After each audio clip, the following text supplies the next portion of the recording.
Hi, you're watching Cape Media News. I'm Gabrielle Rawson, and I'm here today with Amanda Converse from Love Live Local. She is the founder and CEO. Welcome. Thank you for having me, Gabby. Of course. I brought you on the show today to talk to you a little bit about the Cape Cod Resilience Fund. Tell me what that is. Tell our viewers what that is. Sure.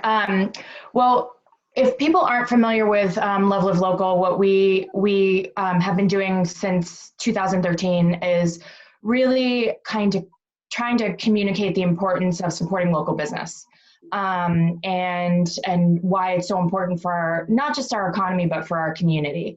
And obviously, this pandemic has had a very devastating effect on our small business community. Not only is it an economic slowdown, it's an economic shutdown. A lot of restrictions and guidelines and rules have either forced businesses to close their doors for a spell or to scale back significantly.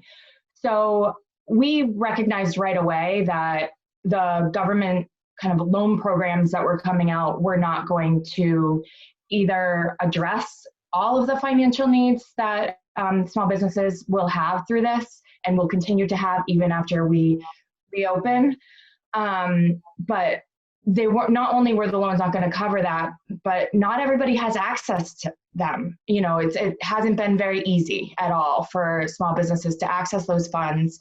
And a lot of people are so uncertain about their future and don't want to take on more financial risk. So we looked around at community organizations who were already raising money and giving out grants in the community. And there are a lot of people doing really good work to feed the community and to house the community, which is amazing. But there wasn't anyone doing anything to help sustain the small business community.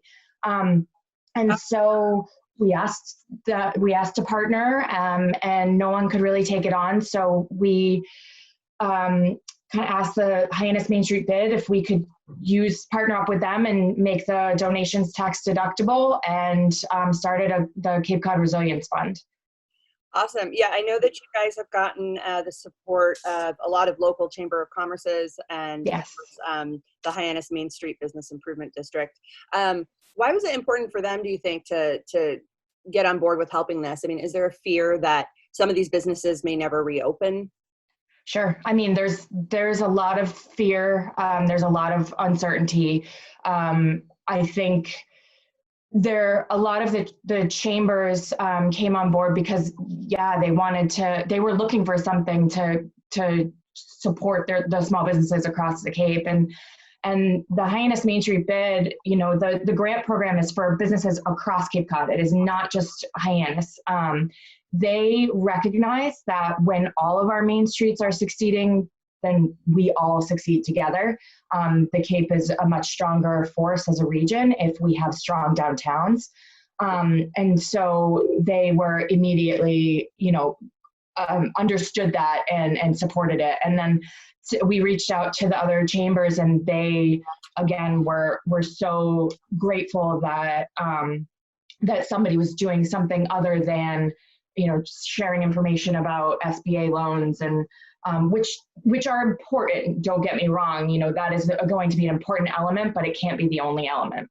Sure. And that's, there's probably a lot of red tape involved with that. I'm not a small business owner, but I know small business owners who've said either, they ran out of funding, or the process was very laborious, or they were denied. So is this process more streamlined for our local businesses? What is it will be. And, we anticipate being able to give out our first round of grants in mid-June. We kind of wanted to do some fundraising before we did that so we could have a bigger impact. And it'll be a one-page form, and there will be a committee who will, consider all of the criteria and decide who will get the grants. We will not be sitting on that committee because it would be way too hard. Yeah, so it's going to be super streamlined. We did, shout out to our local banks. They were amazing through the whole SBA lending process. I think, there's been such support in this community, and it just goes to show how strong our community is and how important it is to bank local. But, we heard about businesses off Cape who don't have access to a local bank or a relationship with their banker who were denied. And the process was, I think, a lot more streamlined than an SBA loan normally is.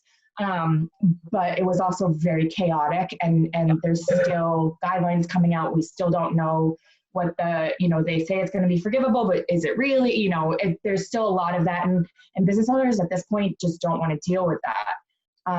So we definitely, because we went through the process ourselves, understand how simple we want things to be.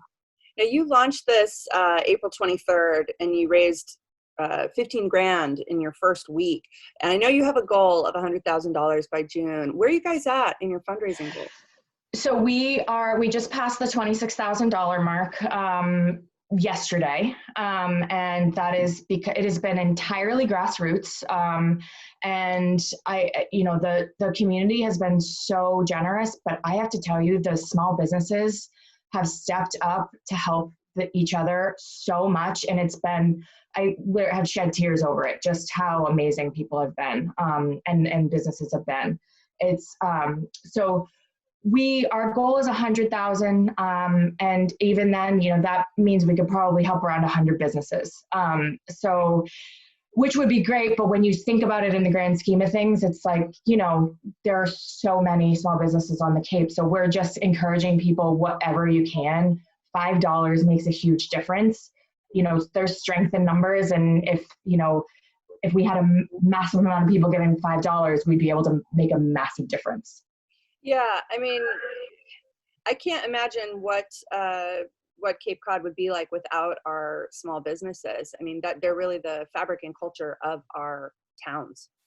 They truly are. I mean, I think people, we've been singing this song since 2013 because, we see across the country that a lot of main streets have been devastated before all of this happened, because of big box stores, online, corporate consolidation has really destroyed a lot of downtowns. And we have been fighting so hard to make sure that doesn't happen to Cape Cod, because it is what makes our community special and unique. It's why people want to visit, but it's also why people want to live here. This community, we're so connected, and the business owners are our neighbors, and they're our friends. And we really need to support each other and help each other get through this so that we can come out on the other side with still of being a vibrant community. That's right. I couldn't agree more. So tell me, how do people get involved? You said every donation counts right now. So how do people donate?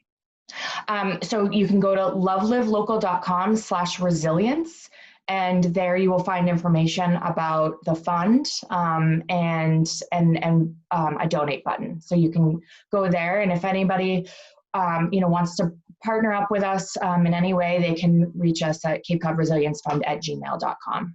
Excellent. We will be sure to spread the news. And thank you so much for doing this. I really appreciate you taking the helm on this and helping these business owners. And yeah, we couldn't let it go. We kept thinking, maybe somebody else would pick it up, but we just couldn't. We can't let them suffer. So we're working hard and thank you so much for giving it some attention, because like I said, it's all grassroots at this point. So absolutely, you guys have always done great work, and this is just spectacular. So thank you again for talking with us about it. Again, you've been watching Cape Media News with Amanda Converse from Love Live Local. Thanks again. Thank you.